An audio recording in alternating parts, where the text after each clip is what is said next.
This is something that happened when King Charles was a boy, and that it is time to move on after 60 years of independence. Neil Wigan, the British High Commissioner in Nairobi, said those pressing for reparations and an apology for Britain's treatment. Welcome to Royal Block. If you're new here, please don't forget to subscribe, and click the notifications bell, so you don't miss any news about the British royal family. I have met quite a few people from the communities that have been directly affected, and in fact most of them are more focused on the future, on how we do things together, Mr. Vigand said. Most Kenyans have nothing but a positive outlook on the visit.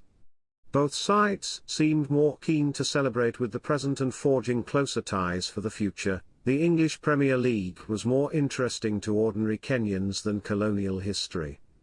At the start of the day, the King and Queen were given a grand ceremonial reception, with President William Ruto, his wife and First Lady Rachel rolling out the red carpet at their official residence, in a military parade attended by about 100 army personnel in scarlet uniforms. Camilla, who was wearing a white Anna Valentine silk crepe dress and a diamond oyster brooch that had belonged to the late Queen Elizabeth, was carrying an umbrella, but fortunately the rain that had continued throughout the morning minutes before the couple's arrival was replaced by bright sunshine.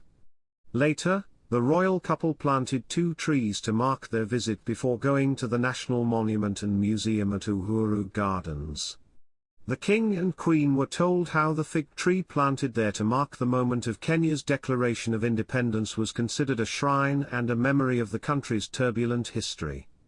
It marks the place where the Union Jack was lowered and the Kenyan flag was raised for the first time on December 12, 1963, under the watchful eye of Prince Philip. In Nairobi's rough Eastlands later, Queen Camilla listened to the children reading and urged them to explore the world as they do in books, while her husband met some young people who had never seen a full-length mirror or a hot mirror shower before.